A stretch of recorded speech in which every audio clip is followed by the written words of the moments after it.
Jack Thunder Morrison had seen every kind of trouble the road could offer in his 23 years with the Hells Angels. But nothing prepared him for the innocent voice of a 7-year-old girl at Miller's Diner on Highway 87. As he sat nursing black coffee and studying the rain through grimy windows, small fingers pointed at the winged skull tattoo covering his forearm. "Hello, sir. My older sister has that tattoo too," she chirped with the fearless curiosity of childhood. The words hit Jack like a freight train. His sister Sarah had vanished 15 years ago, leaving behind only questions and a matching tattoo they'd gotten together on her 18th birthday. The family had given up searching long ago, but this child's casual observation cracked open wounds Jack thought had scarred over permanently. What if Sarah was still alive, and this little girl held the key to finding her? Before we jump back in, tell us where you're tuning in from, and if this story touches you, make sure you're subscribed, because tomorrow I've saved something extra special for you. Jack's hands shook as he pushed through the motel room door, the rusty hinges groaning like old bones. The encounter at the diner had left him feeling like he'd been sucker-punched by a ghost. He collapsed onto the sagging bed, his leather jacket creaking as he reached for the worn wallet in his back pocket. Sarah's letter lived behind his driver's license. Folded so many times the creases had worn thin as tissue paper. He'd memorized every word years ago, but still pulled it out when the pain of losing her became unbearable. Tonight, that pain felt fresh as an open wound. "Jackie," the letter began in her careful handwriting, "by the time you read this, I'll be gone. I can't explain everything, but I need you to know this isn't your fault. The people I got mixed up with, they're dangerous in ways I never imagined. If I stay, everyone I love will suffer. Someday, when the sun sets differently and the shadows change, maybe we'll find each other again. Until then, remember our promise by the old oak tree. Your loving sister, Sarah. P.S. Look for me where the eagles nest and the water runs backward." Jack traced the words with a calloused finger, just as he had countless times before. Tonight, though, the cryptic ending seemed less like poetic nonsense and more like a roadmap he'd been too grief-stricken to decipher. The knock on his door came at exactly 10 p.m., Miguel's signature timing. His road brother never knocked early or late, always precisely when expected. Jack opened the door to find Miguel Ramirez standing in the flickering neon light, his weathered face creased with concern. "Heard you had some excitement at Miller's today," Miguel said, stepping inside without invitation. At 52, Miguel was 10 years older than Jack and carried the quiet authority of someone who'd seen combat in 3 different wars before finding Brotherhood with the Hells Angels. Word travels fast. Waitress is dating Tommy's cousin. You know how it goes. Miguel settled into the room's single chair, his dark eyes studying Jack with the intensity of someone who'd learned to read danger in facial expressions. "Want to talk about it?" Jack handed him the letter without explanation. Miguel read it twice, his lips moving silently as he processed each word. "How long since you looked at the postmark?" Jack blinked. In 15 years, he'd focused so intently on Sarah's words that he'd never really examined the envelope. Miguel pulled out a small flashlight and angled it toward the faded postal markings. Crescent Bay, Oregon. Postmarked 3 days after she disappeared. Miguel's voice carried the analytical tone he'd used as an Army intelligence sergeant. "That's a long way from Colorado for someone running scared. Oregon." Jack repeated the word like it might unlock something buried in his memory. "We drove through there once when we were kids. Dad was chasing some construction job that fell through. Eagle's nest and water runs backward," Miguel mused. Sounds like she was describing a specific place, not just being poetic. Jack felt something shift inside his chest. Not quite hope, but the absence of the absolute despair he'd carried for so long. "Miguel, what if that little girl today wasn't just some random coincidence? What if it wasn't?" Miguel leaned forward, his expression serious. "But Jack, if Sarah went into hiding because of dangerous people, finding her might put her in more danger. You thought about that?" The question hung in the stale motel air between them. Jack had thought about little else since leaving the diner. Every rational part of his mind knew Miguel was right. But the image of that little girl's innocent face, the casual way she'd mentioned her sister, the impossible coincidence of matching tattoos, it all felt like the universe offering him one last chance at redemption. "She's my sister, Miguel. I let her down once. I can't do it again." Miguel nodded slowly, the gesture of a man who understood loyalty even when it defied logic. "Then we better start planning. If we're going to Oregon, we're going to do it right. No rushing in blind, no amateur mistakes. You think I'd let you chase ghosts alone? Besides, I've got vacation time saved up, and Oregon's beautiful this time of year."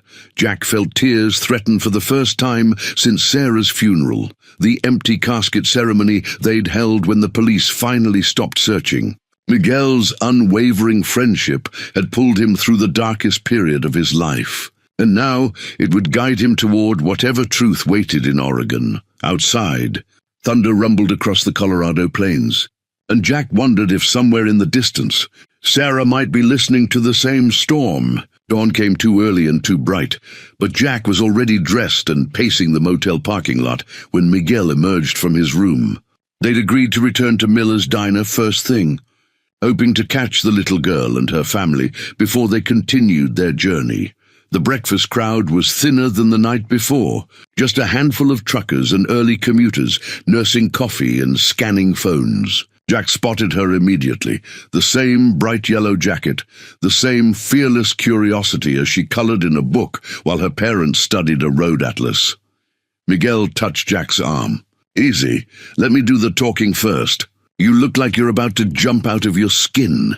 They approached the family's booth with the careful deference of men who understood they were strangers asking personal questions. The father looked up first, a man in his 40s, with kind eyes and the soft build of someone who worked behind a desk. The mother appeared more cautious, her protective instincts clearly activated by two leather-clad bikers approaching their daughter. "Excuse me?" Miguel said, his voice gentle and respectful. "I'm Miguel, and this is my friend Jack. We were wondering if we could speak with you for a moment about something your daughter mentioned yesterday." The little girl, Emma, Jack remembered, looked up with the same bright smile. "It's the man with the pretty tattoo. Did you find my sister?" The question hit like a physical blow. Jack gripped the back of a nearby chair to steady himself, while the parents exchanged confused glances. "Emma, honey, what are you talking about?" The mother's voice carried concern mixed with curiosity. "The man has the same tattoo as my sister Sarah, the one with wings and a skull. I told him yesterday." Jack's legs nearly buckled. Sarah, the child knew Sarah's name. The father gestured for them to sit down. "I'm David Henderson, and this is my wife Claire. Emma is our adopted daughter. Maybe you should tell us what this is about."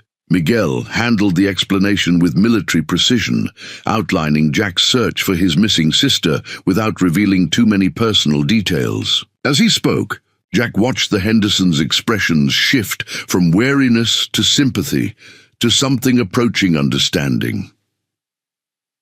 "We adopted Emma 5 years ago through a private agency in Denver," Claire said quietly. "Her biological family situation was complicated. We were told her older sister specifically requested the adoption to ensure Emma's safety." David pulled out his phone and scrolled through photos. "We have one picture from Emma's file. The agency said it was okay for us to keep it so Emma wouldn't forget her family completely." The phone screen showed Emma as a toddler, standing beside a young woman with dark hair and familiar eyes. In the background, Jack could make out distinctive red rock formations and what looked like a wooden sign, though the text was too blurry to read clearly. But he recognized those eyes. Sarah's eyes. "That's her," Jack whispered. "That's my sister." Emma looked between Jack and the photo with the matter-of-fact acceptance of childhood. "Sarah said she had to go away to keep me safe, but she promised she'd always watch over me. She said someday I'd meet her brother Jackie, and he'd have the same tattoo to prove he was family." The adults fell silent, processing the weight of this revelation. Jack stared at the photo, noting how much older Sarah looked than when he'd last seen her. She'd lived 5 more years beyond their last goodbye, had loved and protected this child, had made an impossible sacrifice to ensure Emma's safety. "The adoption papers," Jack managed. "Do they have any information about where she went?" David and Claire exchanged glances, the silent communication of couples who'd been together long enough to hold entire conversations without words. "We might have some information that could help," Claire said slowly. "But we need to be certain this won't put Emma or Sarah in any danger. All we want is to know she's safe," Miguel said. "Jack's been searching for 15 years. He just wants to know his sister is okay." Emma reached across the table and patted Jack's hand with the unconscious kindness of children. "Sarah talks about you sometimes, in my dreams. She says you were the best big brother ever, and she misses your motorcycle rides." Jack bit down hard on his lower lip to keep from breaking down completely. Sarah had shared their childhood memories with Emma, had kept his memory alive in this little girl's heart, even while protecting them all by staying away. "The photo," he said, his voice barely steady. "Can you tell me anything about where it was taken?" David studied the image more carefully. "Those rock formations, they look like something you'd see in Colorado or maybe Utah, but there's that sign in the background. It's too blurry to read, but it might be a park marker or town sign." Miguel leaned closer, his analytical mind engaging. "The lighting suggests late afternoon, and the shadows are falling from the northeast. That narrows down the geographic region significantly." Emma tugged on Jack's sleeve. "I remember that place. Sarah called it our special spot where we went to say goodbye. She said the rocks looked like sleeping giants, and someday, when it was safe, we'd go back there together." The drive to Denver took 3 hours through mountain passes that reminded Jack of childhood road trips with Sarah. Miguel rode beside him, both Harleys cutting through the thin air as they descended toward the city sprawl. The Hendersons had given them the name and address of the adoption agency, Families First Services, along with what little documentation they possessed. Jack's mind churned through possibilities as they navigated Denver traffic. Private adoption agencies operated differently than state services, often with less oversight and more flexible arrangements. If Sarah had specifically orchestrated Emma's placement, she would have needed help from someone inside the system. Families First Services occupied a modest building in a professional district, its exterior painted in calming blues and decorated with photos of smiling children. The receptionist, a woman in her 30s with tired eyes, looked up nervously when 2 leather-clad bikers entered her domain. "We're here about an adoption case from 5 years ago," Miguel said, producing a business card that identified him as a private investigator, a license he'd maintained since leaving the army. "We represent a family member seeking information about a biological relative." The receptionist's expression shifted from wariness to practiced caution. "I'll need to check with our director. Please have a seat." They waited 20 minutes in chairs designed for people much smaller than full-grown bikers before a woman emerged from the back offices. Janet Morrison, no relation to Jack despite the shared surname, appeared to be in her 50s, with graying hair and the careful demeanor of someone who'd spent decades navigating delicate family situations. "Gentlemen, I understand you're inquiring about one of our cases. I need to inform you that adoption records are confidential, and we can only release information to authorized parties under very specific circumstances." Miguel presented the letter of authorization the Hendersons had provided, along with Jack's identification and documentation of his relationship to Sarah. Janet studied the papers with the thoroughness of someone accustomed to legal challenges. "The Morrison case," she said finally. "I remember it clearly because of the unusual circumstances." Jack leaned forward. "What kind of unusual circumstances?" Janet hesitated, clearly weighing professional discretion against human compassion. The biological sister was very specific about her requirements. She needed assurance that the child would be placed with a stable family outside Colorado, and she insisted on maintaining some minimal contact through our office. Contact? Jack's heart raced. You mean she's been in touch? Was past tense. The last contact was approximately 2 years ago, a birthday card for Emma that we forwarded to the adoptive family. Miguel's investigative instincts engaged. Do you still have records of where those communications originated? Janet disappeared into the back office and returned with a thin file folder. Jack could see his hands trembling as she opened it, revealing a collection of documents with significant portions blacked out. Privacy laws require us to redact most identifying information, Janet explained. But I can tell you the communications came from Oregon. Different cities each time: Portland, Salem, Eugene, and the last one from a place called Crescent Bay. Jack's breath caught. Crescent Bay, the same location as Sarah's letter postmark 15 years ago. The biological sister, Miguel pressed gently. Did she ever explain why the child needed protection? Janet's expression darkened. She mentioned ongoing threats from individuals connected to a legal case. She was very emphatic that the child's safety depended on maintaining complete separation from her previous life. But she still cared enough to send birthday cards, Jack said. More to himself than to Janet. She loved that little girl deeply. Every communication expressed how much the separation was costing her emotionally. But she was adamant that it was necessary. Jack studied the redacted documents, trying to glean information from what remained visible. One document caught his attention, a form with a partially visible signature. Most of the name was blacked out, but he could make out what looked like S. Mitch before the redaction resumed.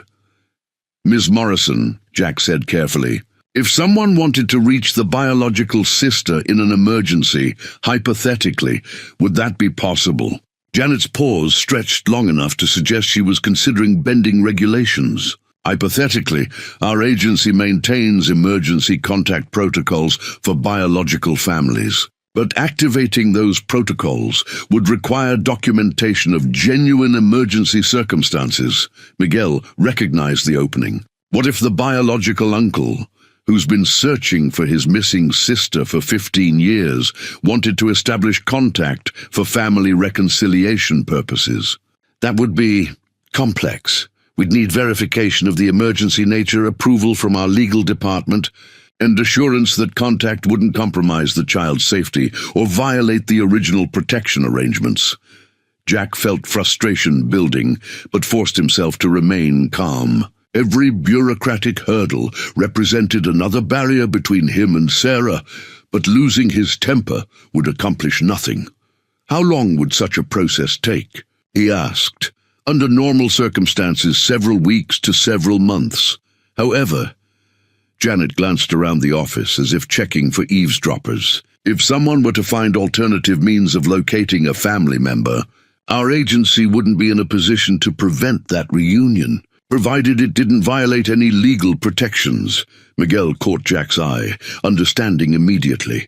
Janet was telling them as diplomatically as possible that they were on their own if they wanted to pursue this outside official channels. The social workers' apartment complex sat in a neighborhood that had seen better decades, where peeling paint and broken streetlights told stories of municipal neglect. Jack and Miguel found Carla Rodriguez on the 3rd floor, a woman in her early 50s who answered the door with the wariness of someone accustomed to unexpected visits bringing bad news. Ms. Rodriguez, I'm Miguel Ramirez, and this is Jack Morrison. We're hoping you can help us with information about a case you handled several years ago. Carla studied Miguel's private investigator credentials through the chain-locked door. What kind of case? The placement of a little girl named Emma.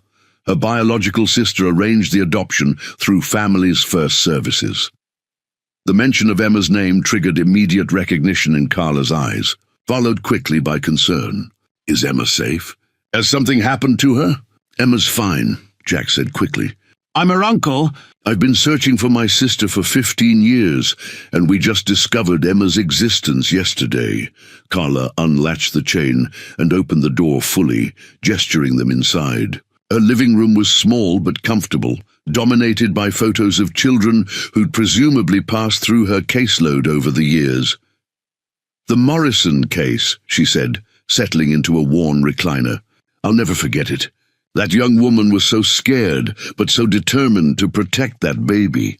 I've been doing this work for 22 years, and I've rarely seen someone sacrifice so much for a child's safety." Jack's throat tightened. What exactly was she afraid of? Carla disappeared into a back room and returned with a battered file box. "I keep personal notes on all my cases. Nothing that violates confidentiality. Just reminders of what families need special attention." She pulled out a manila folder, labeled with Emma's case number, and opened it to reveal handwritten notes and photocopied documents. "Your sister came to me through a police referral. Detective Maria Santos, she's retired now, called me about a woman who needed emergency placement for her daughter. Said it was connected to a federal case involving organized crime." Miguel leaned forward, his military instincts recognizing the gravity of what they were hearing. "Federal case. Your sister had witnessed something. I don't know the details, but Detective Santos said her testimony was crucial to convicting some very dangerous people. The problem was, these criminals had connections everywhere. Police departments, courts, even federal agencies had been compromised." Carla pulled out a photocopy of a police report, most of it redacted but with key information visible. Jack could see his sister's name, along with references to credible threats against family members and recommendation for immediate witness relocation. "The detective told me your sister refused to enter traditional witness protection because it would have separated her from Emma permanently. Instead, she insisted on arranging private placement where she could maintain some distant contact." Jack studied the police report fragment, noting the date and case number. "Do you remember what case this was connected to?" "Something involving a man named Valdez. Marcus Valdez, I think. Your sister's testimony helped convict him of racketeering, money laundering, and conspiracy charges. But apparently his organization was larger than anyone realized." The name hit Jack like ice water in his veins. He remembered reading about Marcus Valdez in the newspapers 6 years ago, a major federal prosecution that had taken down what prosecutors called the most sophisticated criminal organization in the Southwest. "Carla," Miguel said quietly, "do you know if this Valdez is still in prison?" Her expression darkened. "That's what's been keeping me awake lately. I check on all my former cases periodically, and when I looked into this one last month, I discovered something disturbing." She pulled out a newspaper clipping dated just 2 weeks earlier. The headline read, "Federal Appeals Court orders new sentencing hearing for convicted crime boss." Jack's hands shook as he read the article. Marcus Valdez's legal team had successfully argued that prosecutorial misconduct had tainted his original conviction. While the conviction itself wasn't overturned, his sentence was being reconsidered, with the possibility of significant reduction or even immediate release pending further appeals. "Your sister testified against this man," Carla said softly. "If he gets out, if his organization is still active," Miguel finished the thought, "Sarah and Emma are both in danger again."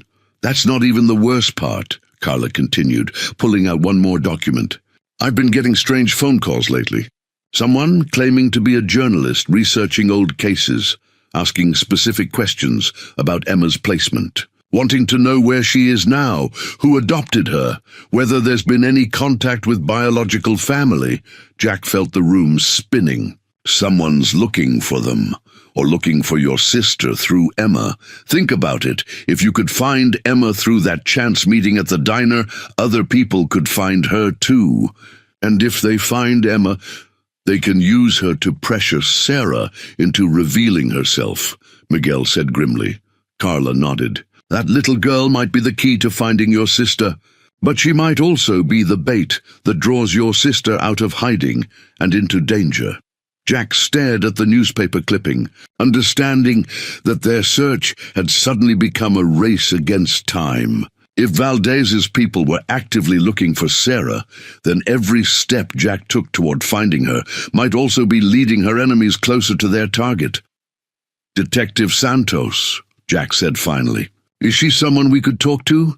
She moved to Oregon when she retired, bought a small place near the coast, said she wanted to be somewhere peaceful where she could forget some of the things she'd seen on the job. Oregon. Everything kept pointing back to Oregon. Carla, do you remember which part of Oregon? She smiled sadly. Crescent Bay. Said it was the kind of place where good people could disappear if they needed to start over.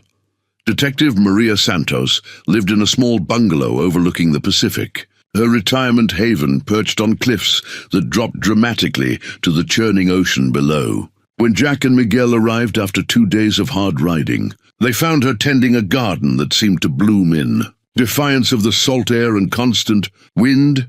She looked up from her tomato plants with the alert eyes of someone who'd spent 30 years reading people's intentions in split seconds. Despite being in her 60s, Maria moved with the controlled grace of someone who'd never fully shed the instincts that kept police officers alive. "You're Jack Morrison," she said before he could introduce himself. "You look exactly like your sister described you." The statement hit Jack like a physical blow. "You've seen Sarah recently?" "Recently is relative. But yes, I've seen her." Maria gestured toward chairs on her porch overlooking the ocean. "Sit down. This is a conversation that requires comfort and time." As they settled into weathered Adirondack chairs, Maria studied both men with professional assessment. Miguel Ramirez, Army Intelligence Private Investigator, Hells Angels, and Jack Morrison, Sarah's older brother, been searching for her since she disappeared 15 years ago. Miguel raised an eyebrow. "You've done your homework. I made some calls after Carla Rodriguez contacted me yesterday. When two bikers start asking questions about one of my most sensitive cases, I pay attention." Maria's expression softened slightly. "But I also understand family loyalty. Sarah talks about you constantly, Jack. You've never been far from her thoughts." Jack gripped the arms of his chair to keep his emotions in check. "Where is she?" "That's complicated. First, you need to understand what she's been through, and why finding her might not be the reunion you're hoping for." Maria disappeared inside the house and returned with a wooden box that looked hand-carved and well-worn. Inside, Jack could see photographs, documents, and what appeared to be handwritten letters. "Your sister has been in my unofficial protection for 6 years. After Valdez's initial conviction, the federal marshals wanted to relocate her across the country with a completely new identity. She refused because it would have meant never seeing Emma again." Maria pulled out a photograph showing Sarah working in what appeared to be a medical clinic, her hair shorter and darker than Jack remembered, but her face unmistakably older and marked by experiences he could only imagine. She's been living as Sarah Martinez, working as a nurse practitioner in rural Oregon. Good work, helping people who don't have easy access to healthcare. But she's never stopped looking over her shoulder.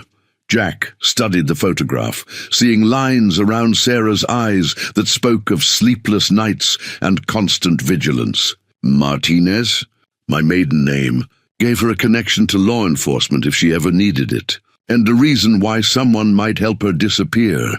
Miguel examined additional photographs from the box, images of Sarah at community events, helping at local schools, participating in the kind of normal life that seemed impossible for someone living in hiding. "She built a good life," Miguel observed. "She built a careful life," Maria corrected. "Every relationship measured against potential security risks, every decision filtered through the question of whether it might expose her location."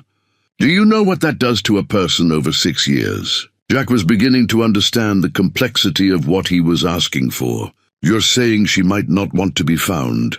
I'm saying she's sacrificed everything, including her relationship with you, to keep herself and Emma safe. If Valdez gets out of prison, if his organization is still hunting her, then contact with family becomes a liability she can't afford."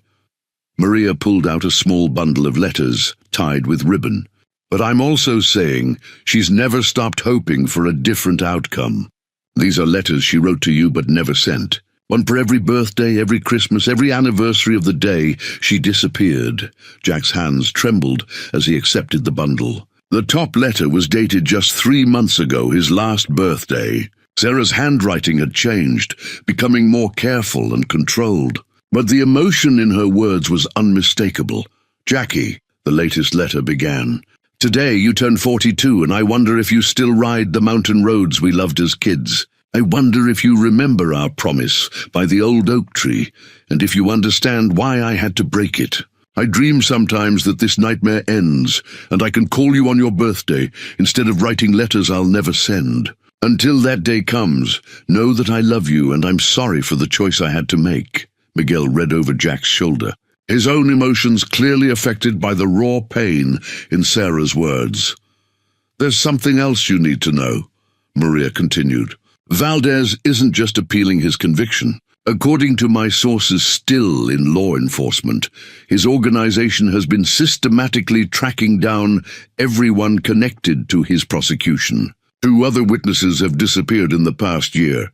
Disappeared how? Jack asked, though he wasn't sure he wanted to hear the answer. One was found dead in an apparent robbery. The other simply vanished from witness protection. Federal marshals think she ran, but I have my doubts. Maria's expression grew grim. Your search for Sarah isn't happening in a vacuum, Jack. Other people are looking for her too, and they have more resources and fewer scruples than you. The journey from Maria's coastal home to the interior valleys of Oregon took them through forests so thick the afternoon sun barely penetrated the canopy. Jack and Miguel rode in formation, their Harleys cutting through mountain passes where logging trucks shared narrow roads with recreational vehicles and the occasional motorcycle convoy. Every mile brought them closer to Sarah, but also deeper into uncertainty about what that reunion might cost. Maria had given them coordinates for the rural clinic where Sarah worked, along with stern warnings about surveillance and the need for extreme caution. At a truck stop outside Bend, they encountered their first reminder that the motorcycle community operated as an informal intelligence network spanning the entire country. Diesel Murphy, a bear of a man with arms covered in club patches from 3 decades of riding, recognized Jack's Hells Angels colors immediately. "Thunder Morrison!" Diesel called out using Jack's road name. "Heard through the grapevine you were heading this direction. Strange coincidence. Someone else was asking about Hells Angels moving through Oregon just last week." Jack felt his blood chill. "What kind of someone?" "Corporate types. Expensive suits, rental cars, city attitudes. Said they were conducting some kind of security assessment for a client. Wanted to know about biker movements, club territories, recent arrivals." Miguel's military instincts immediately engaged. "Did they approach any other clubs?" "Hit every major stop between Sacramento and Portland. Methodical as hell, like they were mapping something." Diesel's expression grew serious. "Word is, they were particularly interested in anyone traveling with specific physical descriptions. Tall guy, dark hair, Hells Angels patches. Sound familiar?" Jack realized they'd been naive to think they could move through the motorcycle community invisibly. If Valdez's people had resources to monitor biker networks, then every stop they'd made since leaving Colorado might have been reported. "Diesel, did these corporate types leave any contact information?" "Nah, but they left an impression. The kind of money they were flashing around, most clubs figured they were either federal agents or corporate security. Either way, nobody wanted to get too involved. They parted ways with Diesel's warnings echoing in their ears, and Jack realized their approach would need to change completely. Direct confrontation with unknown surveillance made their mission exponentially more dangerous. 2 hours later, they reached a small town called Pine Ridge that served as the last supply stop before the remote valley where Sarah's clinic operated. The main street consisted of a general store, a diner, and a gas station that looked like it hadn't been updated since the 1970s. Miguel pulled into the gas station, while Jack studied the surrounding terrain through binoculars. The valley beyond Pine Ridge stretched between forested hills, with a single road leading to scattered farms and the medical clinic that had become Sarah's refuge. "Jack," Miguel called softly, "we've got company." A black SUV with tinted windows sat in the diner parking lot, its occupants invisible, but its purpose unmistakable. The vehicle's position allowed clear sight lines to both the main road and the gas station where they'd stopped. "How long has it been there?" Jack asked. "Hard to say, but it's got government plates. Could be federal marshals keeping an eye on Sarah, or it could be something else entirely." Jack considered their options. Approaching the clinic directly would expose Sarah to whatever surveillance was already in place. But retreating meant abandoning their search just when they were closest to success. "There's a back way," he said, remembering the topographical maps Maria had shown them. "Forest Service roads that connect to the valley from the east. Rough terrain, but it would get us close without using the main approach." Miguel checked his watch. "Sunsets in 3 hours. We could use the cover of darkness, approach on foot for the last mile, or we could be walking into a trap. Could be. But sitting here debating it won't make the situation any safer." Jack made the decision that would define everything that followed. "We go tonight. Quiet approach, observe the situation, make contact only if it's clearly safe." They spent the afternoon purchasing supplies and studying the Forest Service maps in detail. Jack's familiarity with wilderness survival from childhood camping trips with Sarah proved invaluable as they planned their route through unfamiliar terrain. As darkness fell, they rode their motorcycles up an abandoned logging road until the track became too rough to continue safely. From there, they proceeded on foot, carrying minimal equipment and relying on Jack's navigation skills to guide them through dense forest toward the coordinates Maria had provided. The clinic sat in a cleared area surrounded by tall pines, its lights visible through the trees long before they reached the perimeter. Jack's heart pounded as he realized that somewhere in that modest building, his sister was working her evening shift, unaware that her past was closing in from multiple directions. Through binoculars, they could see vehicles parked near the clinic, staff cars, patient vehicles, and one black SUV that matched the one they'd seen in Pine Ridge. Miguel touched Jack's shoulder and pointed toward movement in the shadows near the building's rear entrance. Armed figures were positioned in a loose perimeter around the clinic, their professional positioning suggesting military or law enforcement training. "This isn't random surveillance," Miguel whispered. "Someone's preparing for something specific." Jack and Miguel spent the night hidden in the tree line, watching the clinic through shifts while trying to understand the pattern of surveillance around the building. The armed figures maintained professional discipline, rotating positions every 2 hours with military precision that suggested federal law enforcement rather than criminal operatives. Dawn brought clarity to the situation when Jack recognized one of the figures through binoculars, Agent Rebecca Torres, whose face he'd memorized from online searches during the long nights of wondering about Sarah's case. If federal marshals were protecting the clinic, it meant Sarah's cover was either compromised or under immediate threat. "We need to get closer," Jack whispered as the morning shift change provided a brief window of reduced visibility. They used a drainage ditch that ran along the clinic's eastern boundary, crawling through tall grass until they reached the building's foundation. From there, Jack could hear voices through a partially open window, Sarah's voice, unmistakable, despite 6 years of separation.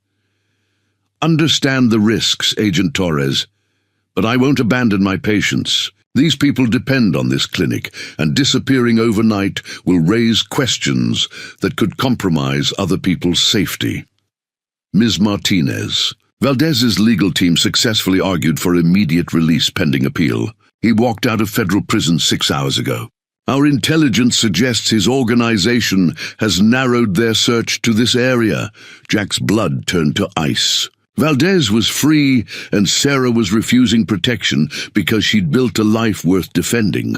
"How much time do we have?" Sarah's voice carried the calm professionalism of someone accustomed to medical emergencies, but Jack could hear the underlying fear. "Hours, maybe less. We have reports of unfamiliar vehicles in Pine Ridge, and our surveillance detected 2 unidentified individuals approaching the perimeter last night." Miguel grabbed Jack's arm. realizing they might have inadvertently triggered the emergency response by their presence. Through the window, Jack could see his sister for the first time in 15 years. She was taller than he remembered, her hair darker and shorter, but her posture still carried the determined set of shoulders he'd known since childhood. She wore medical scrubs and moved with the efficient grace of someone who'd found purpose in healing others. Agent Torres. What about Emma? If they're closing in here, she could be in danger too. We've already dispatched protection to the Henderson family. Emma will be safe regardless of what happens here. Sarah nodded, but Jack could see the cost of this crisis in the tension around her eyes. Every choice she made affected people she'd learned to love. Her patients, her colleagues, the little girl she'd sacrificed everything to protect.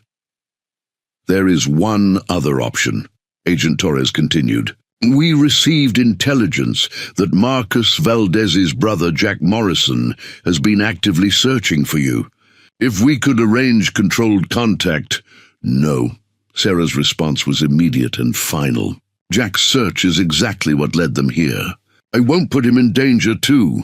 The irony cut deep. Jack's quest to reunite with Sarah had inadvertently provided Valdez's people with the trail they needed to find her.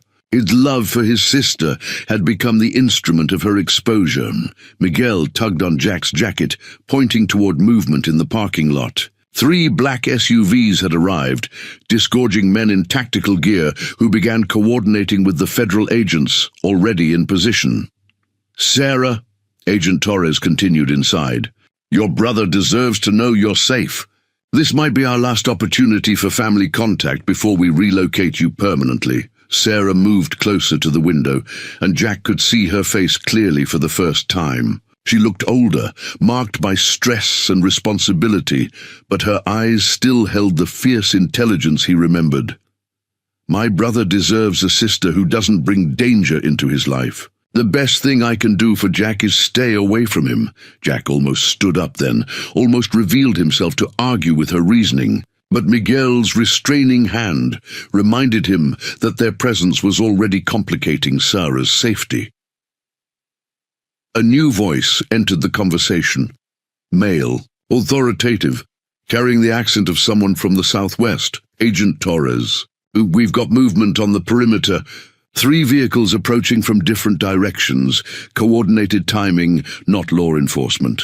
Through binoculars, Jack could see dust clouds on the access roads leading to the clinic. Valdez's people had found their target. Sarah, we're out of time, Agent Torres said. Emergency extraction now, but Sarah was already moving toward the clinic's patient rooms. I have 4 people in treatment who can't be moved safely. Mrs. Chen is on dialysis, and the Ramirez boy has a compound fracture that needs surgical attention. Those patients will have to be transferred. There's no time for safe transfer, and no other medical facility within 50 miles. If we abandon them now, people will die. Jack watched his sister make the same choice she'd made 15 years ago, protecting others regardless of the cost to herself. But this time, he was close enough to help instead of helplessly watching from afar. Miguel met his eyes with grim understanding. Their reconnaissance mission had just become something much more dangerous and much more important. The sound of approaching engines grew louder, and Jack realized that the reunion he'd dreamed of for 15 years was about to happen in the middle of a gun battle. The first shots came from the east parking lot, where Valdez's advance team had encountered the federal perimeter.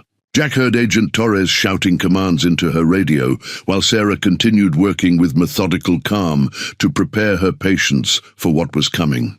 Miguel, Jack whispered, we need to get inside.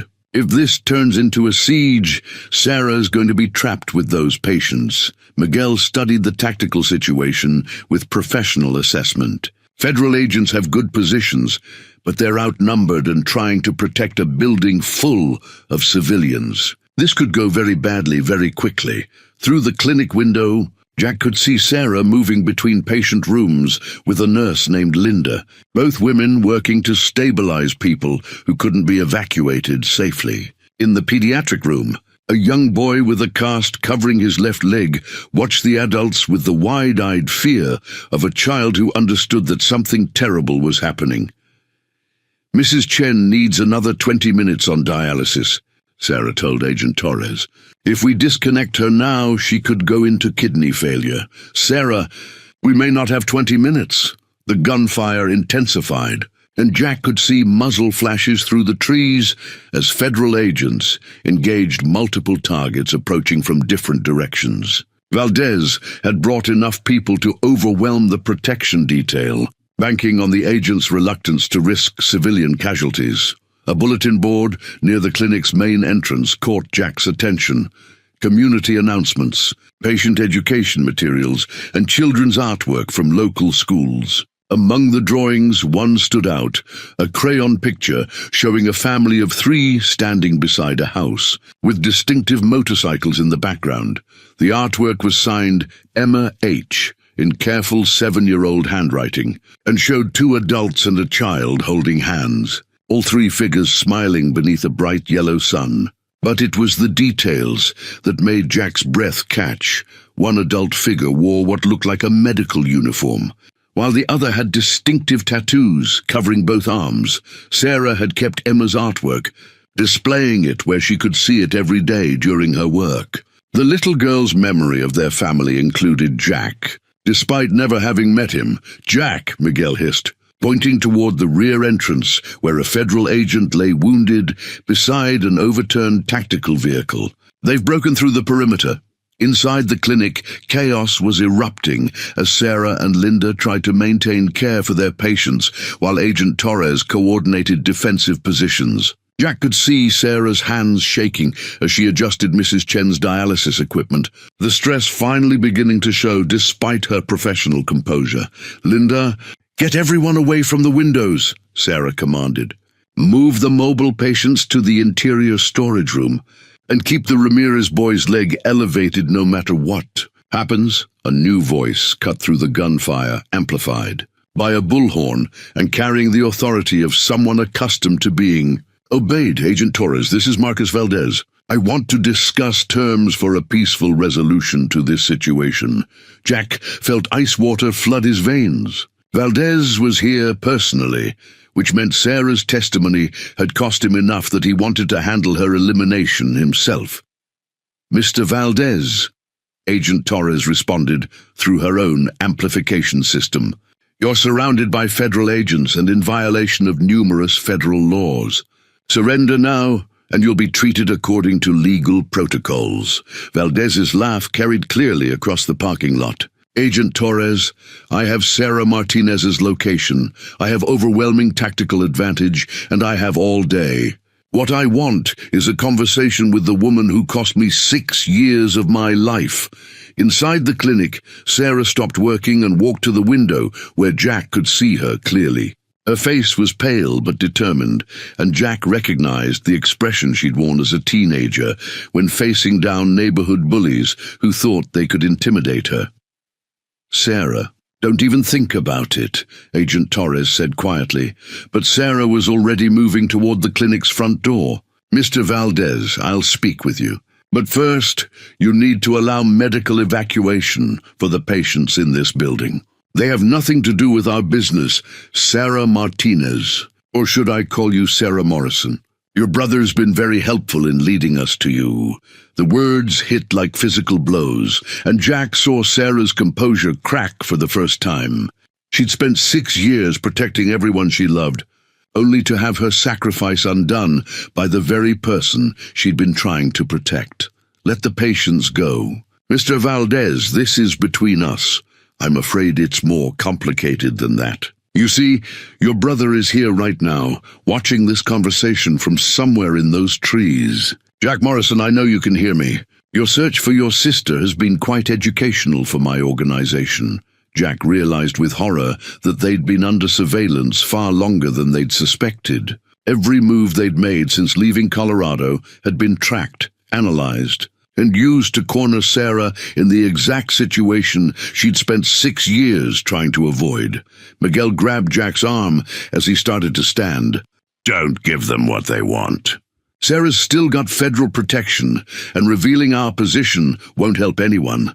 But listening to Valdez use their family connection as a weapon against Sarah was more than Jack could bear. 15 years of searching, and his success had become the instrument of her destruction. Jack couldn't stand the psychological torture any longer.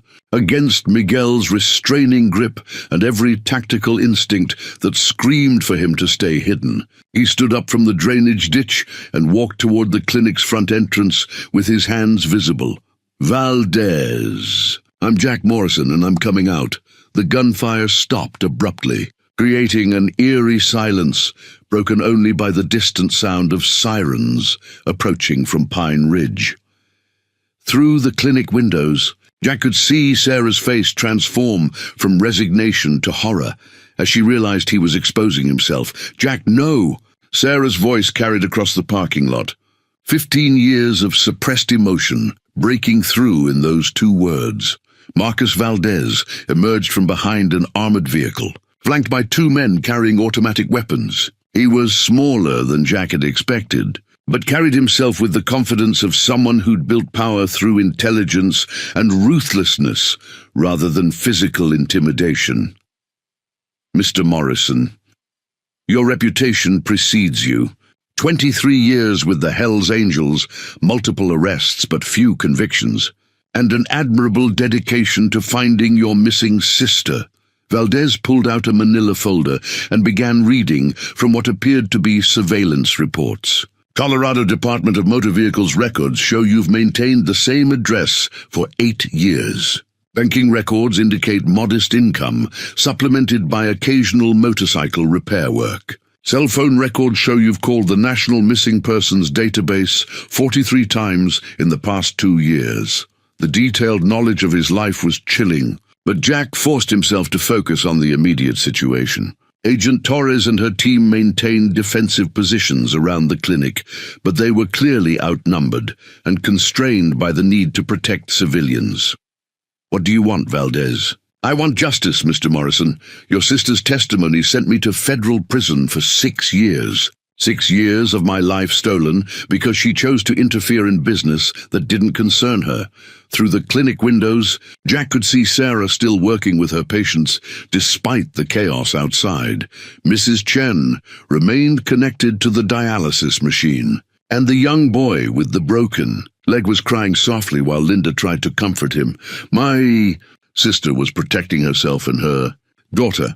Your sister was protecting a lifestyle she had no right to judge." Valdez's voice carried the cold anger of someone who'd spent years planning this confrontation. "But I'm not unreasonable, Mr. Morrison. I'm prepared to offer you both a choice." Jack waited, knowing that whatever Valdez proposed would come with a price too high to pay. "Your sister walks out of that clinic with me, and I guarantee you'll be allowed to leave Oregon safely. You can return to your motorcycle club, your quiet life, your search for missing people who want to stay lost. And if I refuse?" Valdez smiled, the expression carrying no warmth whatsoever. "Then we discover how much collateral damage you're willing to accept to protect someone who's already sacrificed herself once to keep you safe." The implications were clear. Valdez would kill everyone in the clinic, including the innocent patients, to ensure Sarah couldn't testify against him again. Jack realized that his sister's 6 years of hiding had been preparation for exactly this moment, when all her careful planning would collapse under the weight of impossible choices. "There's a third option," Agent Torres called out from her position behind a federal vehicle. "Mr. Valdez, you're surrounded by federal agents with tactical support en route. Surrender now and avoid additional charges. Agent Torres, your tactical support is 40 minutes away, and my people have established roadblocks on all access routes. You're operating with limited ammunition and the burden of protecting civilians. I'm operating with superior numbers and the luxury of not caring about collateral damage." Valdez's tactical assessment was probably accurate, Jack realized.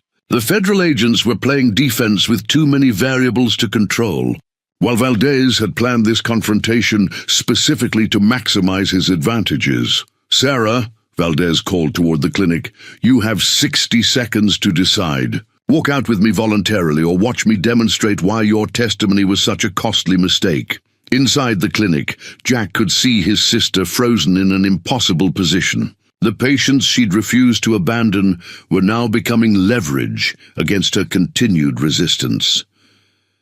Mrs. Chen's dialysis machine beeped steadily, marking time toward a decision that would define everyone's survival.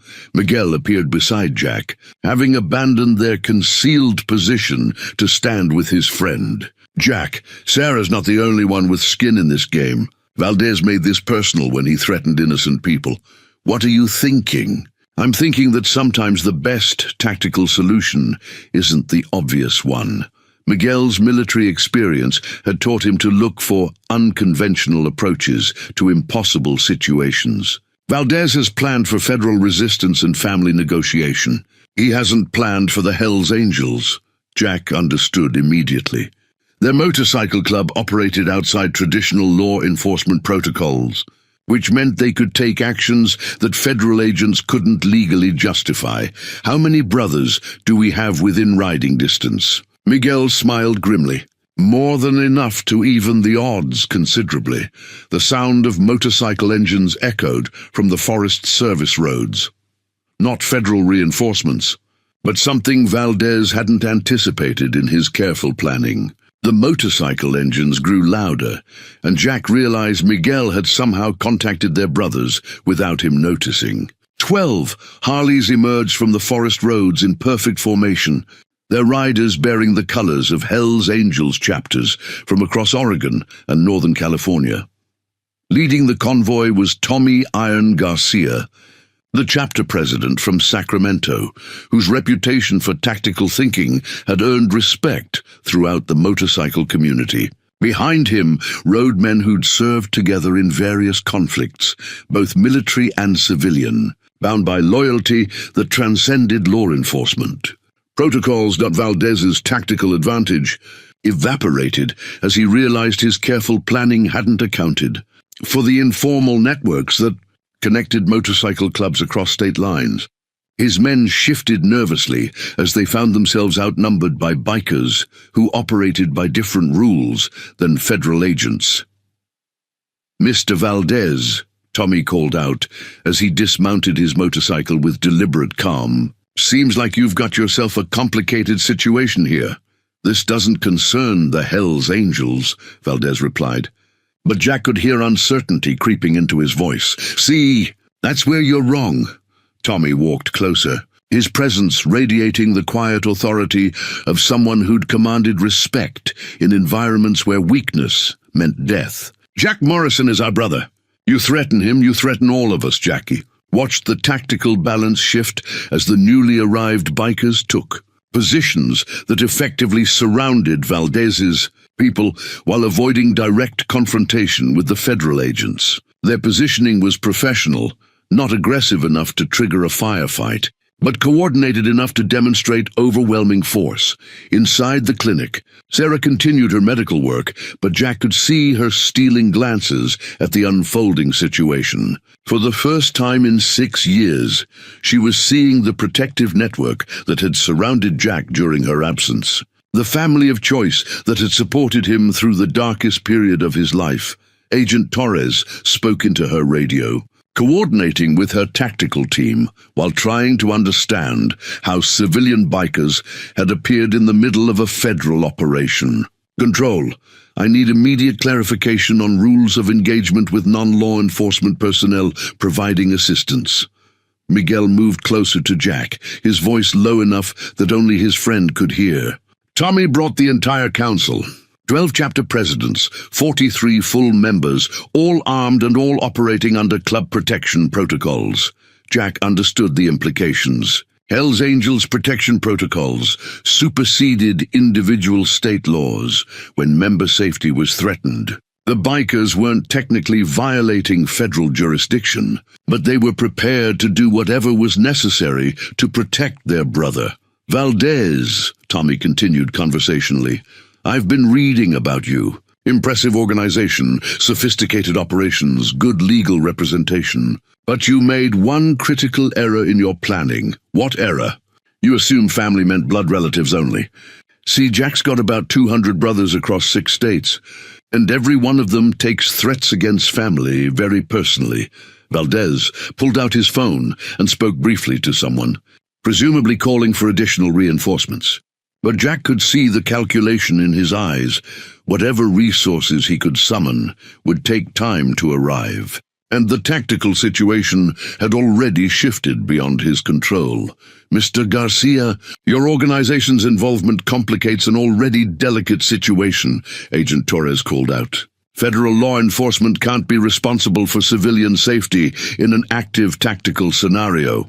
Agent Torres, we're not asking you to be responsible for us. We're offering to be responsible for ourselves while you handle your federal business. The distinction was subtle but important. The Hells Angels weren't interfering with federal operations. They were conducting their own separate action that happened to overlap geographically.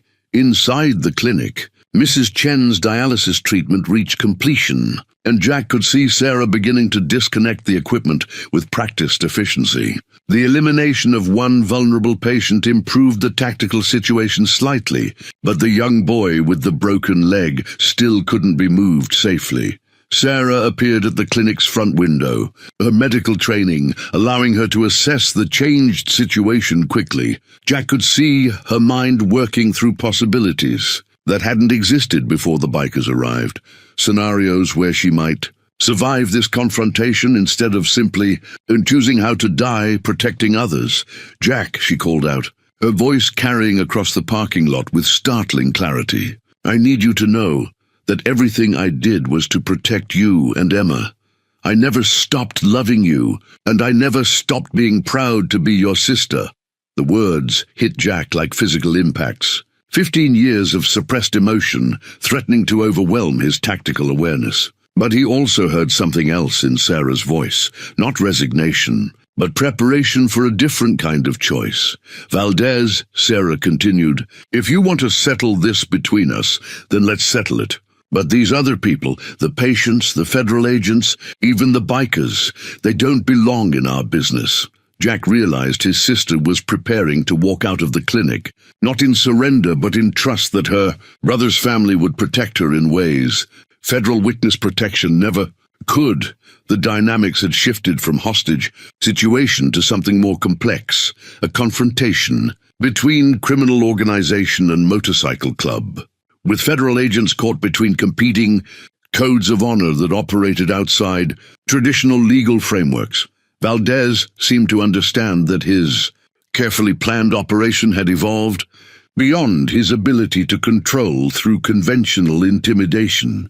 Agent Rebecca Torres emerged from behind the federal vehicle, her badge visible and her weapon holstered in a deliberate display of authority without aggression.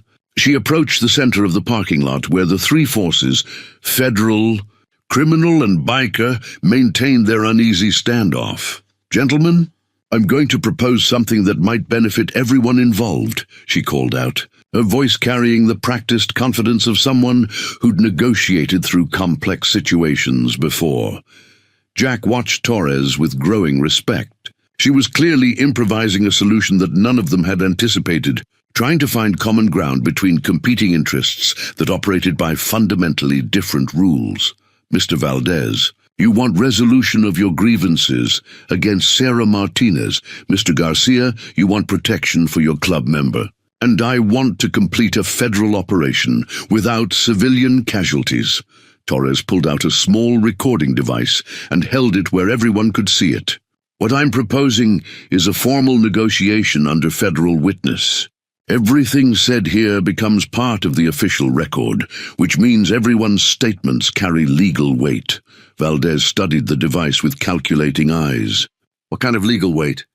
"The kind that could reduce charges if you cooperate, or add decades to sentences if you continue threatening federal witnesses," Jack realized. Torres was offering Valdez a way to back down without losing face. Formal negotiation implied recognition of his position rather than simple surrender to superior force. Tommy Garcia stepped forward, his weathered face thoughtful. Agent Torres, what guarantees do we have that federal protection will actually work this time? Sarah's been hiding for 6 years because your people couldn't keep her safe. Fair point, Mr. Garcia, which is why I'm prepared to offer something unprecedented. Joint protection protocols between federal marshals and recognized civilian security organizations.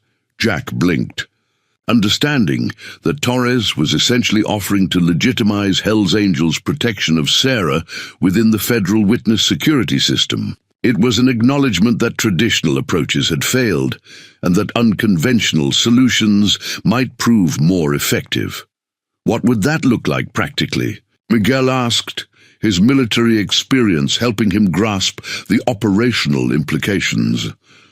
Sarah continues working under federal witness protection, but with enhanced security provided by people who understand motorcycle club networks and can recognize threats that federal agents might miss. Inside the clinic, Sarah had finished stabilizing Mrs. Chen and was helping Linda prepare the young boy for potential evacuation. Through the windows, Jack could see her following the negotiation while maintaining her professional responsibilities. Agent Torres, Sarah called through the clinic's intercom system. What about Emma? Any arrangement that protects me has to include protection for her. Emma's protection is already enhanced. The Henderson family has been relocated temporarily, and we've established monitoring protocols for any attempts to approach her. Valdez interrupted the discussion with barely controlled anger. This is fascinating but irrelevant. Sarah Martinez cost me 6 years of my life. Federal prison, legal expenses, destruction of my organization. There has to be accountability for those losses. Torres turned to face him directly. Mr. Valdez, your organization engaged in criminal activities that resulted in multiple felony convictions. Sarah Martinez's testimony was simply evidence of crimes you had already committed. Evidence. Obtained through entrapment and coercion. Evidence. Obtained through witnessing criminal activity that threatened her personal safety. Torres's voice hardened. But I'm prepared to discuss reduced charges for your current offenses if you're willing to provide information about other criminal organizations. Jack watched Valdez processing this offer, clearly weighing the benefits of cooperation against his desire for revenge. Behind him, his men maintained ready positions, but their body language suggested growing uncertainty about their leader's decision-making. Tommy Garcia addressed Valdez directly. Marcus, I've read your file. You're smart enough to know when tactical situations change beyond your ability to control. Right now, you've got federal agents, local law enforcement en route, and 43 Hell's Angels who are personally invested in protecting Jack's family. Those aren't good odds for anyone, and if I walk away, then you walk away, Tommy replied simply. But if you threaten Jack Morrison or his family again, you'll be dealing with us instead of federal agents. And we operate by different rules. The threat was delivered with casual matter-of-factness that made it more chilling than shouted intimidation. Jack realized his brothers were offering Valdez something. The federal system couldn't, the certainty of consequences that would follow him regardless of legal technicalities or jurisdictional limitations. Sarah appeared at the clinic's front entrance, having made her decision while the negotiation unfolded. She walked toward the center of the parking lot with the determined stride Jack remembered from childhood. When she'd faced down neighborhood bullies twice her size, Mr. Valdez, Agent Torres, Tommy, Jack, she said, acknowledging each of them with the professional courtesy she'd learned in 6 years of medical practice. I have a proposal that might work for everyone. She stopped in the exact center of the group, positioning herself where she could address all parties equally. I'll testify again if necessary, but only under joint protection protocols. And I want my family back, not just Jack, but Emma too. Enough hiding, enough separation, enough letting fear make decisions for us. Jack felt his heart stop. After 15 years of separation, Sarah was choosing reunion over safety, family over the isolation that had protected them all. Agent Torres pulled out her phone and showed Sarah a recent surveillance photograph. A clear image of her walking between the clinic and a small house about 2 miles away, taken with professional telephoto equipment. Sarah appeared healthy and confident, wearing scrubs and carrying a medical bag, looking every inch the rural nurse practitioner she'd become. "This was taken 3 days ago," Torres said quietly. "High-resolution professional equipment uploaded to multiple servers within hours of capture. Someone has been tracking your movements with significant resources."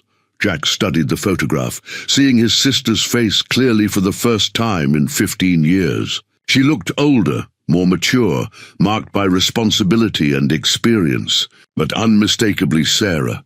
The fierce intelligence in her eyes remained unchanged, along with the determined set of her jaw that had gotten both of them through childhood. The metadata from this image shows it was taken from a position approximately 800 meters from your usual walking route, Torres continued. Whoever took it had professional surveillance training and military-grade equipment. Sarah examined the photo with clinical detachment, but Jack could see the violation of privacy affecting her deeply.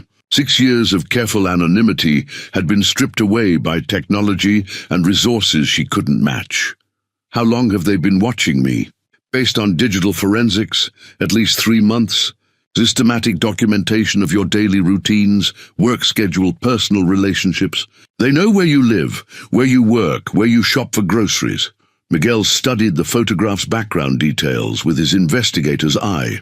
"The angle and distance suggest this was taken from the old fire tower on Cascade Ridge. Somebody with significant climbing skills and patience." Tommy Garcia nodded grimly. "Professional surveillance like this costs serious money. We're not talking about hired thugs with binoculars." Valdez remained silent, but Jack could see calculation in his expression. The criminal organization he'd built was clearly more sophisticated than anyone had realized, with resources that extended far beyond simple intimidation and violence. "Agent Torres," Sarah said slowly, "what you're showing me means that isolation and hiding were never really protecting me.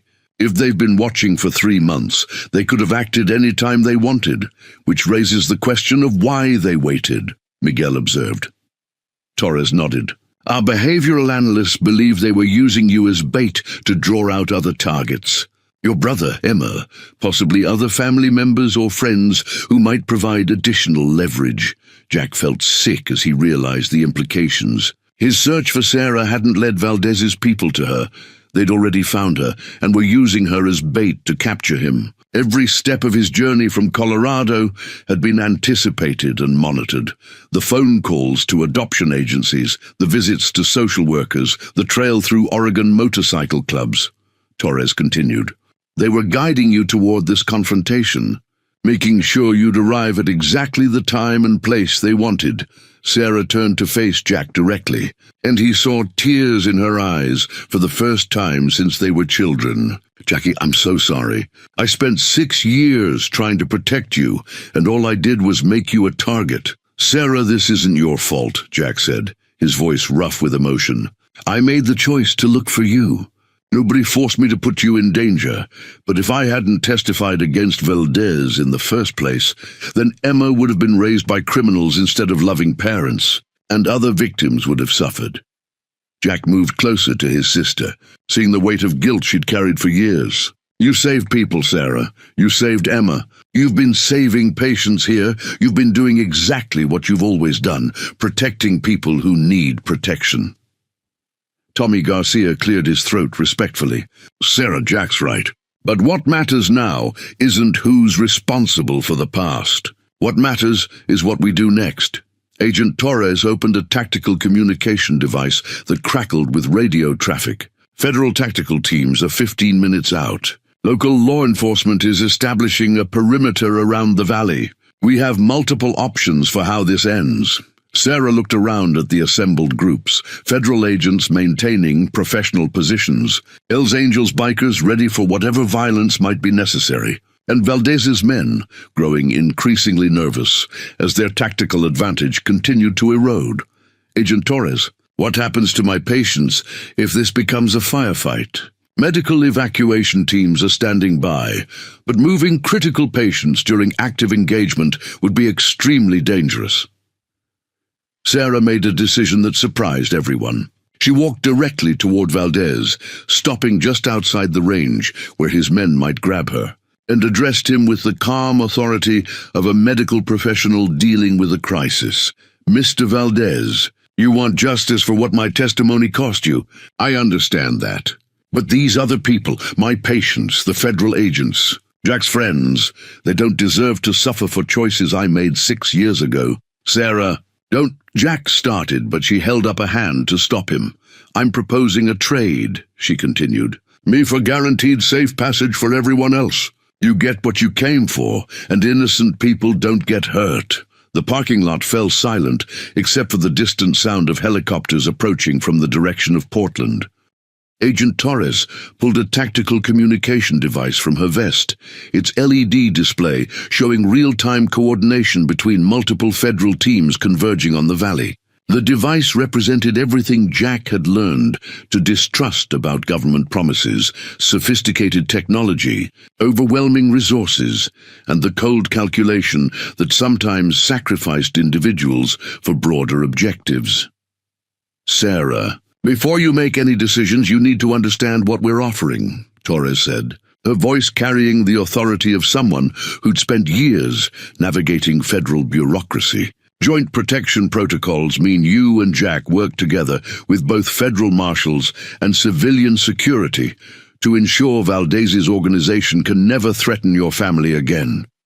She activated the device, and Jack could hear radio chatter from tactical teams positioning themselves throughout the valley. Helicopter rotors echoed from multiple directions, and the distant sound of heavy vehicles suggested that federal response was far more extensive than anyone had anticipated. "The device allows real-time communication between you, Jack, and our protection teams," Torres continued.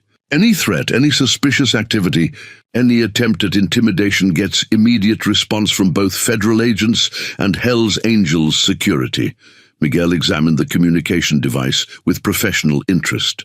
"Encrypted channels, GPS tracking, emergency activation. Military-grade equipment." Tommy Garcia stepped closer, his weathered face skeptical. "Agent Torres, federal protection didn't work before. What makes you think fancy communication devices will make the difference now? Because this time, we're not trying to hide Sarah from threats. We're eliminating the threats permanently." Valdez's early release was based on prosecutorial misconduct claims, but new evidence has come to light that changes everything. Torres activated a different function on the device, displaying what appeared to be prison correspondence records. "Marcus, your communications from federal prison were monitored more extensively than you realized. Detailed plans for finding Sarah, eliminating witnesses, and reconstituting your criminal organization." Valdez's expression darkened as he realized the implications. "Prison communications are protected by attorney-client privilege. Communications with your lawyers are protected. Communications with other inmates about ongoing criminal activities are not." Torres's smile was coldly professional. "Your planning for this operation was documented extensively, which means we have evidence of conspiracy, witness intimidation, and violations of your release conditions." Jack watched Valdez processing this information, clearly recognizing that his careful planning had been compromised by his own arrogance. The criminal organization he'd built was sophisticated, but it operated within systems that federal agencies understood and monitored. Miguel's military instincts engaged as he studied the tactical situation developing around them. "Agent Torres, if you have evidence of ongoing criminal conspiracy, why negotiate at all? Why not just arrest everyone and end this?" "Because arrests don't eliminate organizations. They just create power vacuums that get filled by other criminals. What we're offering is something more permanent." She gestured toward Tommy Garcia and the assembled Hell's Angels. "Your organization has a reputation for handling problems that traditional law enforcement can't address. We're proposing a formal recognition of that capability," Jack realized. Torres was offering something unprecedented, federal acknowledgement of Hell's Angels' authority to provide security outside normal legal channels. It was recognition that some threats required responses that operated beyond conventional law enforcement. What kind of formal recognition? Tommy asked carefully.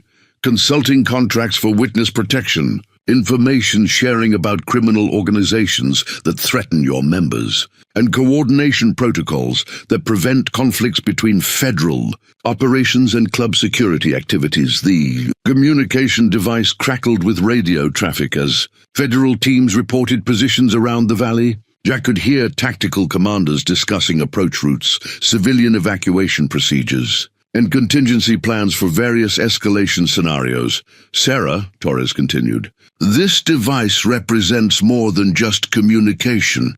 It represents integration between different kinds of protection that can cover threats federal agents miss.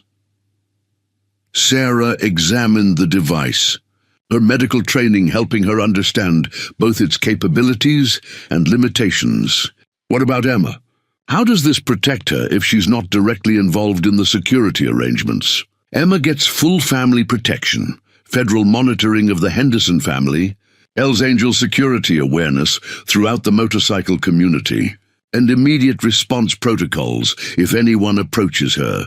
Jack felt a stirring of hope for the first time since the confrontation began. The solution Torres was proposing addressed the fundamental problem that had driven Sarah into hiding. Traditional protection had been inadequate because it didn't account for the informal networks through which threats could develop. Marcus, Torres addressed Valdez directly.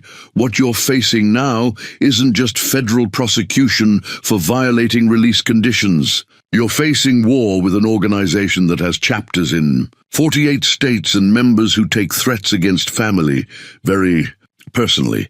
Valdez pulled out his own communication device and spoke briefly in Spanish to someone. Jack could see him calculating odds that had shifted dramatically against his favor. Agent Torres, what you're proposing sounds like federal authorization for vigilante justice. What I'm proposing is federal recognition that some problems require solutions that operate outside traditional legal frameworks, Torres replied. The choice is yours. Negotiate a resolution now, or face consequences from both federal prosecution and civilian security organizations.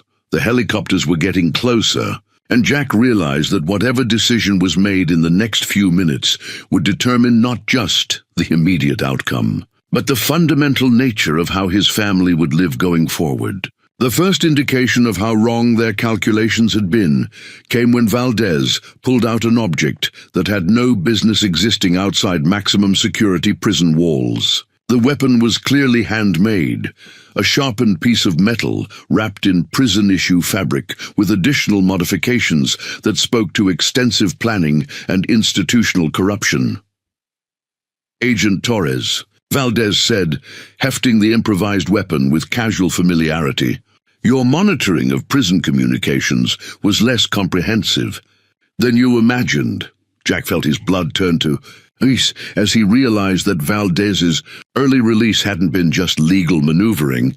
It had been orchestrated by a criminal organization with resources inside federal institutions. The weapon proved that his planning had extended far beyond what anyone had detected.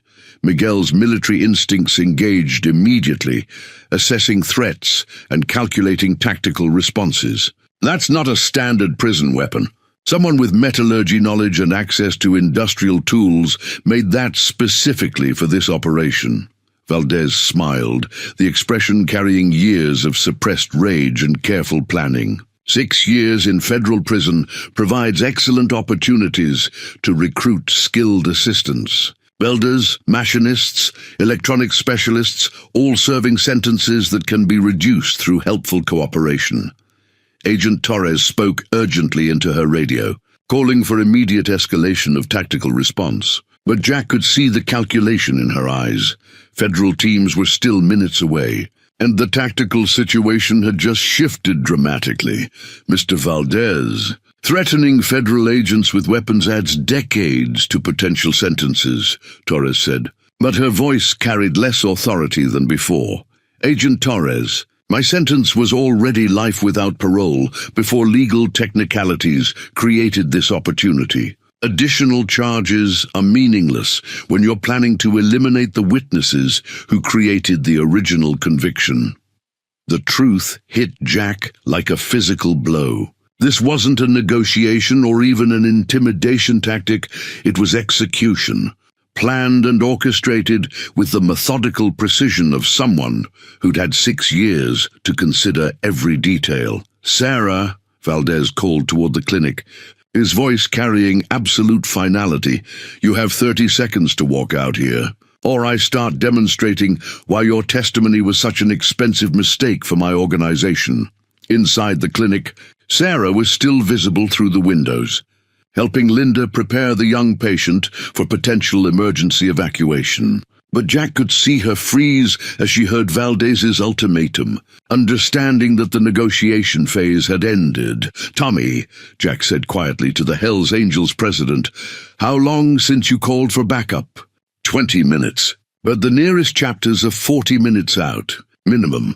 The tactical mathematics were grim. Federal support was too far away. Motorcycle club reinforcements couldn't arrive in time, and Valdez clearly had resources and planning that exceeded everyone's expectations. Miguel, what are you thinking? Miguel studied the positioning of Valdez's men, his analytical mind working through possibilities that conventional tactics couldn't address. I'm thinking the prison weapons are designed for close-quarters combat, not tactical engagements. And I'm thinking that 6 years of institutional planning might have missed some variables. Sarah appeared at the clinic's entrance, her medical bag in one hand and her phone in the other. She was clearly recording everything, audio and video documentation that could serve as evidence regardless of how the confrontation ended. "Mr. Valdez," she called out, her voice steady despite the circumstances. "Before we proceed, I want my brother to know something important." She looked directly at Jack, her eyes communicating years of suppressed emotion and regret. "Jackie, Emma knows about you. I told her stories about her uncle who rides motorcycles and fixes things and protects people. She's been hoping to meet you since she was old enough to understand family." The words hit Jack like physical impacts. 15 years of separation suddenly recontextualized as protection rather than abandonment. Sarah had kept his memory alive in Emma's heart while sacrificing her own relationship with him. "And I want you to know," Sarah continued, "that every choice I made was worth it because it kept you safe. If this ends badly, don't blame yourself. Blame the people who built organizations that threaten innocent families." Valdez raised the prison weapon, its crude construction somehow making it more threatening than a conventional blade. "Very touching. But your family reunion ends now." The attack came from 3 directions simultaneously, Valdez moving towards Sarah with the improvised weapon, his men engaging the federal agents with automatic weapons, and additional vehicles arriving from forest roads that supposedly had been secured, but something none of them had anticipated was the sound of motorcycle engines, approaching from a direction no one had been monitoring, the old mining road that connected to the valley from the north, where Hells Angels scouts had been positioned since Tommy Garcia's arrival. The reinforcements arrived in perfect tactical formation, their timing coordinated with military precision that spoke to extensive combat experience among the club membership. 12 additional motorcycles disgorged riders who immediately took positions. That turned Valdez's carefully planned ambush into a surrounded kill zone. Jack realized that the Hells Angels had been planning their own operation parallel to federal negotiations, using communication networks and tactical capabilities that operated entirely outside conventional law enforcement protocols. The confrontation erupted into chaos as 3 different tactical doctrines collided in the clinic. Parking lot, federal law enforcement, criminal organization violence, and motorcycle club warfare operating by rules that acknowledged no authority except Brotherhood loyalty. The gunfire lasted exactly 7 minutes, ending as abruptly as it had begun, when Valdez's remaining men realized they were surrounded by superior numbers and outmatched by tactical expertise they hadn't anticipated. Jack found himself crouched behind a federal vehicle with Miguel and Agent Torres, his heart pounding as he watched his sister emerge from the clinic with her hands raised but her head high. Federal agents, stand down. Hell's Angels, hold positions. Agent Torres called through her radio as the tactical situation stabilized. We have wounded civilians who need immediate medical attention. Sarah moved immediately toward the casualties, her medical training overriding every other consideration as she assessed injuries and began triage procedures. Jack watched her work with professional efficiency, treating both federal agents and Valdez's wounded men with equal care and competence. Miguel, Jack said quietly, is it over? Miguel surveyed the scene with the careful assessment of someone who'd seen combat end in victory that could still turn into disaster. Valdez is down, his organization is scattered, and we've got federal agents who witnessed Hell's Angels providing tactical support instead of interference. I think it's over. Agent Torres approached Sarah as she worked on a wounded federal agent, her respect for Sarah's medical skills evident in her deferential approach. Sarah, we need to get you to a secure location while we process the scene and take statements. I need to finish stabilizing these patients first. The abdominal wound needs immediate surgical attention, and the agent with the head injury requires neurological monitoring. Jack felt pride surge through him as he watched his sister prioritize medical ethics over personal safety, exactly as she'd always done. Some things hadn't changed. Despite 15 years of separation and trauma, Tommy Garcia approached Jack with a folder containing what appeared to be photographs and documents. Thunder! There's something you need to see before we start giving official statements. The photographs showed Emma at various ages, recent pictures that had clearly been taken without the Henderson family's knowledge. School pickup, playground activities, birthday parties. Someone had been systematically documenting Emma's life with the thoroughness of professional surveillance. Where did you get these? Jack asked, his protective instincts flaring at the violation of Emma's privacy. Valdez's vehicle. Seems like finding Sarah was only part of his plan. He was building a comprehensive file on everyone connected to her testimony. Jack flipped through additional photographs showing himself, Miguel, the Hendersons, and even Maria Santos. Valdez's organization had been mapping their entire informal network, identifying pressure points and vulnerabilities with methodical precision. Tommy, this means Emma was always a target, not just leverage. Gets worse, Tommy replied grimly, showing Jack the last photos in the collection. These were taken yesterday at Emma's new school. Someone's been tracking the family even after federal relocation. The implications were chilling. Valdez's resources extended far beyond what federal agencies had detected, and his early release had been coordinated with ongoing surveillance operations that threatened everyone. Sarah cared about Agent Torres, finished coordinating medical evacuations and approached Jack with her own folder of evidence. Jack, we recovered Valdez's communication devices. His organization was larger and more sophisticated than our intelligence indicated. She showed him transcripts of communications between Valdez and associates in multiple states, revealing a network that extended far beyond simple criminal enterprise into something approaching domestic terrorism. The good news is that this evidence invalidates his early release and provides grounds for prosecuting his entire organization under federal conspiracy statutes. The bad news is that some of his people are still active. Jack studied the communication transcripts, seeing references to Emma's schedule, Sarah's work patterns, and even his own motorcycle club activities. They'd all been under systematic observation for months. Agent Torres, what happens now? Now we implement the joint protection protocols we discussed, but with significantly more resources. Valdez's communications provide us with actionable intelligence about his entire network. Sarah finished her medical work and approached them with blood on her scrubs, but satisfaction in her expression. Everyone's stable. The federal agent will need surgery, but he'll recover fully. Jack looked at his sister, older, marked by experience, but still fundamentally the same person who'd protected him as children. Sarah, are you okay? I'm tired, Jackie. Tired of running, tired of hiding, tired of letting fear make decisions for our family. She pulled out her phone and showed him a text message. Emma's been asking her adoptive parents about motorcycles and tattoos. She wants to meet her Uncle Thunder. The nickname hit Jack like an emotional avalanche. Emma knew his road name, knew about his motorcycle, knew enough about her extended family to be curious rather than afraid. Sarah, what are you saying? I'm saying it's time to be a family again. Real family, not separated by fear and federal protection programs.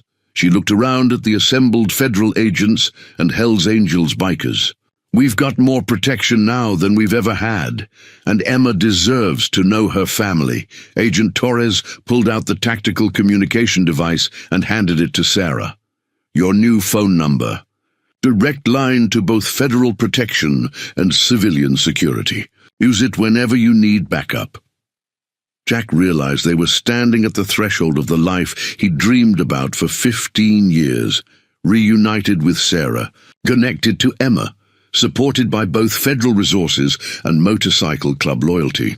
The federal courthouse in Portland buzzed with activity as Agent Torres guided Jack, Sarah, and Miguel through the complex process of legal name restoration. The document spread across the conference table represented something Jack had never imagined possible: official paperwork that would allow his family to reclaim their identities while maintaining the protection that had kept them alive. Sarah Martinez ceases to exist as of today, Torres explained, stamping the final authorization forms. You're legally Sarah Morrison again, with a documented history that explains the gap years as federal witness protection. Jack watched his sister sign her real name for the first time in 6 years, her hand trembling slightly as she wrote the letters that connected her to their shared childhood. The simple act of reclaiming her identity carried emotional weight that bureaucratic procedures couldn't capture. What about Emma? Sarah asked, her maternal protectiveness evident even in official proceedings. Torres pulled out additional paperwork, adoption modification, documents that would establish both Sarah and Jack as Emma's legal guardians while maintaining the Henderson family's parental rights. Emma Henderson becomes Emma Morrison Henderson. She keeps the family who raised her while gaining the biological family she's been curious about. Miguel studied the legal documentation with investigative thoroughness. This creates multiple layers of protection: federal monitoring, Hell's Angels security awareness, and legal guardianship distributed among people who can't all be compromised simultaneously. Jack felt overwhelmed by the complexity of rebuilding family relationships through legal frameworks. But he also understood that Emma deserved stability and continuity, not just dramatic reunions that might disrupt the life she'd built with loving adoptive parents. Agent Torres, what about practical arrangements? Where does Emma live? Where do we live? How do we build relationships without creating new security vulnerabilities? Torres activated her tablet and showed them a map of a residential community in suburban Portland. Family integration housing, federal program designed specifically for witness protection graduates who are resuming family relationships. The community looked like a typical middle-class neighborhood, but Jack could see subtle security features: controlled access, discreet monitoring equipment, and architectural design that facilitated surveillance while maintaining normal residential appearance. Emma would stay with the Hendersons during the school year, but spend weekends and summers with extended family. Gradual integration that respects existing relationships while building new ones. Sarah studied the housing layouts with practical consideration. What about my medical career? I can't just abandon the patients who depend on rural clinic services, telemedicine consultation, urban hospital affiliation, and ongoing rural clinic support through protected travel arrangements. You continue helping people, but with backup resources that didn't exist before. Jack realized Torres had thought through details that he'd been too emotionally overwhelmed to consider. Rebuilding family relationships required more than just removing threats. It required creating sustainable structures that could support normal life.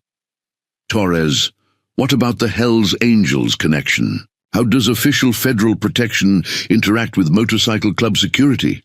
Consulting contracts, information sharing agreements, and coordination protocols that acknowledge different kinds of threats require different responses. Torres pulled out additional documents showing formal agreements between federal agencies and recognized civilian security organizations. Miguel smiled grimly. Legitimate businesses providing specialized security services. Tommy Garcia becomes a federal contractor instead of just a motorcycle club. President. The transformation represented something unprecedented, formal, recognition that traditional law enforcement couldn't address every threat, and that civilian organizations with specialized knowledge might provide more effective protection than conventional approaches. Sarah signed the last document and leaned back in her chair with visible relief. Jack, after 15 years of separation, are you ready for the reality of having a sister again? And a 7-year-old niece who's been building expectations about her mysterious uncle? Jack considered the question seriously. His fantasy of reunion had always focused on the moment of finding Sarah, not the complexity of building real relationships with people who'd lived entire lifetimes during their separation. Sarah, I'm ready to try. But I'm also terrified of disappointing a little girl who's been imagining her uncle as some kind of heroic figure. Emma's been drawing pictures of family motorcycles rides and camping trips, Sarah said, smiling for the first time since the courthouse proceedings began. Fair warning, she's got some specific expectations about uncle activities. Agent Torres gathered the completed paperwork and sealed it in official folders. These documents go into effect immediately. Sarah Morrison and Jack Morrison are officially siblings again, with legal standing to pursue family relationships under federal protection. Jack felt tears threaten as the bureaucratic language failed to capture the emotional magnitude of what had just happened. After 15 years of searching, hoping, and grieving, his sister was legally and officially part of his life again.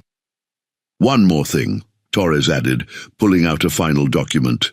Emma's drawing from the clinic bulletin board. She specifically requested that it be included in your family reunification file. The crayon picture showed 3 figures holding hands beneath a bright yellow sun. Emma, Sarah, and a tall figure with distinctive tattoos riding a motorcycle. In 7-year-old artistic style, Emma had drawn the family she'd been dreaming of meeting.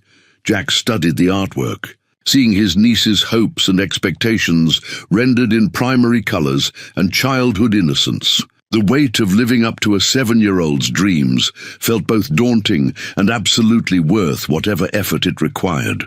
6 months later, Jack stood in the driveway of their family integration housing, adjusting the small passenger helmet he'd bought specifically for Emma's first motorcycle ride.